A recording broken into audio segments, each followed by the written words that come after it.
आज की वीडियो में हम चर्चा करेंगे इनकम टैक्स के कुछ ऐसे फॉर्म्स की जिसको यदि आप जमा करते हैं तो हो सकता है कि आपका टीडीएस ना कटे या टीडीएस यदि कटे भी तो कम रेट पे कटे। और इसके साथ साथ कुछ और आईटीआर फॉर्म्स की बातें करेंगे जिनके बारे में आपको जानकारी होना जरूरी है। तो सबसे पहले जैसा आप थंबनेल में देख पा रहे हैं कि कुछ ऐसे फॉर्म्स हैं कि उस फॉर्म्स को यदि आप जमा करेंगे तो टीडीएस आपका नहीं कटेगा। इस पर आगे चर्चा करने के पहले हम कुछ टीडीएस की बातें कर लें। यदि आपको इसके बारे में पता है तो अच्छी बात है, लेकिन ये उन लोगों के लिए है जिनको टीडीएस के बारे में पता नहीं। मैं कुछ ब्रीफ कर दूं जिससे कि आगे के वीडियो में कही गई बातें आपको ठीक से समझ में आ सके। टीडीएस मतलब tax deduction at source. TDS एक ऐसा मैकेनिज्म है कि यदि कोई पेयर है यानी कोई डिडक्टर है जो आपको पेमेंट करने के पहले उस पर अप्लीकेबल रेट जो टीडीएस का है वो टैक्स काट लेगा, उसके बाद ही पेमेंट करेगा। उदाहरण के तौर पर यदि आपका इन्वेस्टमेंट इक्विटी म्यूचुअल फंड या इक्विटी शेयर्स में है और आपको 50,000 रुपये के डिविडेंड मिलनी है तो आपको जो कंपनी है वो 50,000 पे करने के पहले जो अप्लीकेबल टैक्स रेट है, टीडीएस का रेट है 10%, वो काट लेगा, उसके बाद ही आपको पे करेगा। और इस केस में 5,000 रुपये काटेगा और 45,000 रुपये आपके खाते में जाएंगे। वो 5,000 जो रुपये आपका टीडीएस के फॉर्म में काटा वो इनकम टैक्स की वेबसाइट पे उसको अपलोड कर देगा, जिससे कि इनकम टैक्स को ये पता लग सके कि आपकी टोटल डिविडेंड की कमाई 50,000 रुपये है और उसमें से 5,000 रुपये टैक्स आपने पे कर दिए हैं। अब समस्या ये होती है, जैसे हमने बताया कि 50,000 में से 10% काट लिया, 5,000 रुपये टैक्स कट गए, लेकिन उस कंपनी को ये पता नहीं है कि इसके अलावा भी कोई आपकी कोई और इनकम है या इनकम नहीं है। उन्होंने तो सरकार के प्रावधान के हिसाब से 10% ही टैक्स काटा है। हो सकता है कि आपकी आय के स्रोत कुछ और भी हों और पूरी आय मिला के आप 20% या 30% के स्लैब में आते हो। अब समस्या ये होती है कि आपका कटा तो 10%, लेकिन आपको 20 या 30% आपको टैक्स पे करने पड़ेंगे। तो सामान्य तौर पे क्या करते हैं लोग कि इनकम टैक्स रिटर्न जब भरते हैं तो जो डिफरेंस होता है उतना एक्स्ट्रा टैक्स बाद में फिर पे कर देते हैं। लेकिन जरा सरकार ने एक प्रावधान किया हुआ है कि यदि आपकी एस्टिमेटेड टैक्स लायबिलिटी एक वित्तीय वर्ष में 10,000 से अधिक बनती है, मैं एस्टिमेटेड की बातें कर रहा हूँ, यदि एस्टिमेटेड टैक्स लायबिलिटी 10,000 से अधिक बनती है तो उस केस में आपको जरूरी है कि आप पीरियोडिकली जो टैक्स है उसका कुछ परसेंटेज पहले ही जमा करना पड़ेगा। और इस तरह से जो टैक्स जमा करते हैं आप टीडीएस काटने के अलावा उसको कहते हैं एडवांस टैक्स। और एडवांस टैक्स का जो पेमेंट शेड्यूल है उस शेड्यूल के हिसाब से हर वर्ष की 15 जून तक आपको टोटल एस्टिमेटेड टैक्स लायबिलिटी का 15% टैक्स भर देना पड़ेगा। हालांकि ये इस एडवांस टैक्स में जो टीडीएस कटा है वो भी इंक्लूड होता है। उसके बाद 15 नवंबर है दूसरा इंस्टॉलमेंट, जब आपकी टोटल टैक्स लायबिलिटी का 45% 15 सितंबर तक जमा हो जानी चाहिए। तीसरा इंस्टॉलमेंट है 15 दिसंबर को। 15 दिसंबर तक टोटल एस्टिमेटेड टैक्स लायबिलिटी का 75% आपको जमा कर देना चाहिए।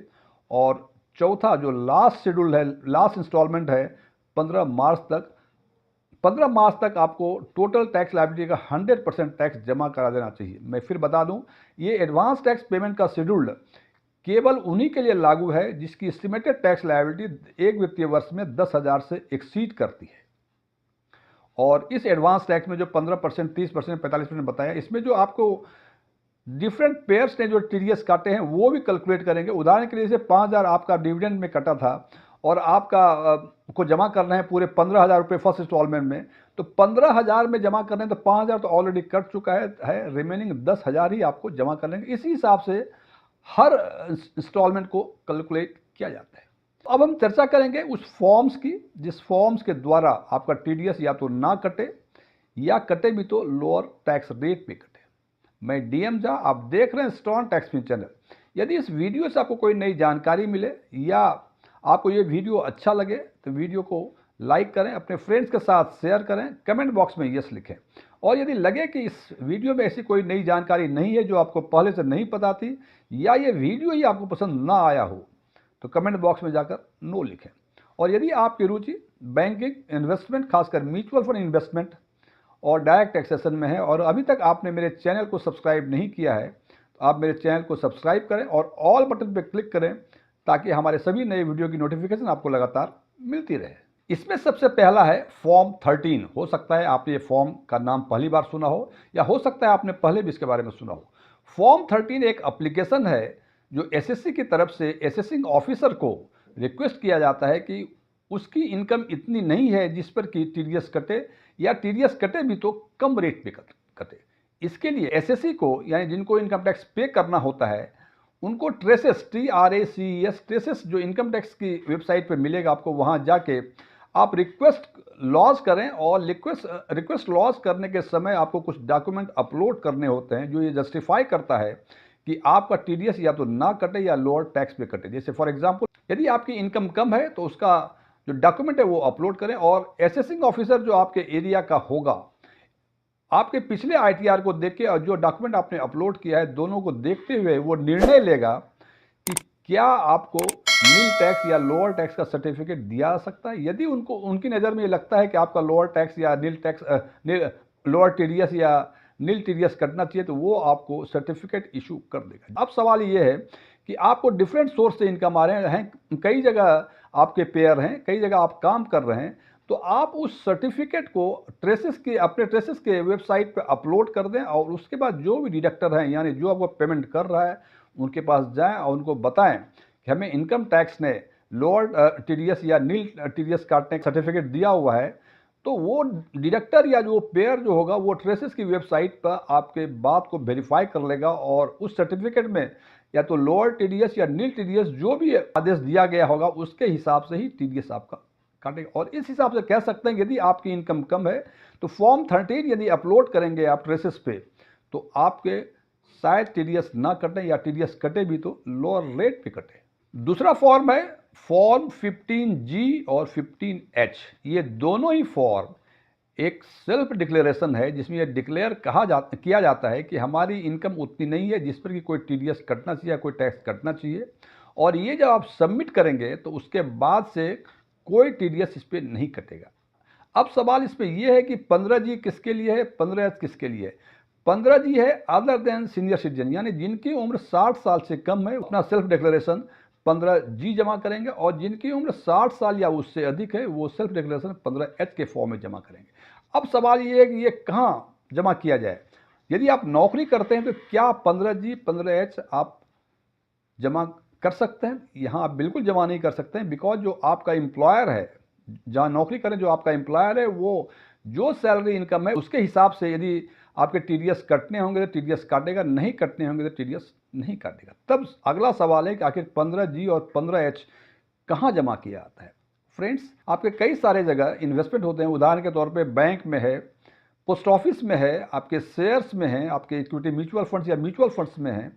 तो जहाँ जहाँ आपके इन्वेस्टमेंट हैं, वहाँ आप 15G या 15H जो भी आपके लिए एप्लीकेबल है, वहाँ ये फॉर्म जमा कराना होता है। और जिस समय से ये फॉर्म जमा कराते हैं, उसके बाद जो आमदनी होगी और उस पर जो एप्लीकेबल टीडीएस होगा, वो टीडीएस नहीं कटेगा। लेकिन ये टीडीएस नहीं कटने का मतलब ये नहीं है कि आपकी जिम्मेदारी मुक्त हो गई।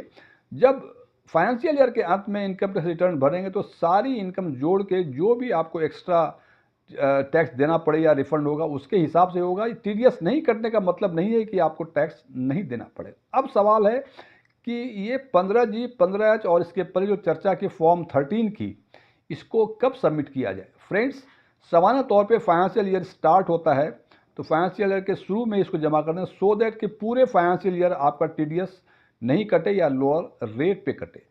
लेकिन यदि आप भूल गए, फॉर एग्जांपल शुरू होते ही आप यदि जमा नहीं कर सके, बीच में याद आया, तो जब से आप जमा करेंगे उसके बाद से जो भी टीडीएस काटने की बारी आएगी, उस पर यह फॉर्म जमा होने के बाद टीडीएस नहीं कटेगा। ये ऑफलाइन और ऑनलाइन दोनों तरह से ही सबमिट किया जा सकता है। तो आपने ये देखा कि फॉर्म 13, फॉर्म 15G और 15H, इन तीनों फॉर्म को यदि जमा करते हैं रेस्पेक्टिव इंस्टीट्यूशंस के पास, तो आपके या तो टीडीएस नहीं कटेंगे या टीडीएस लोअर रेट पे कटेंगे।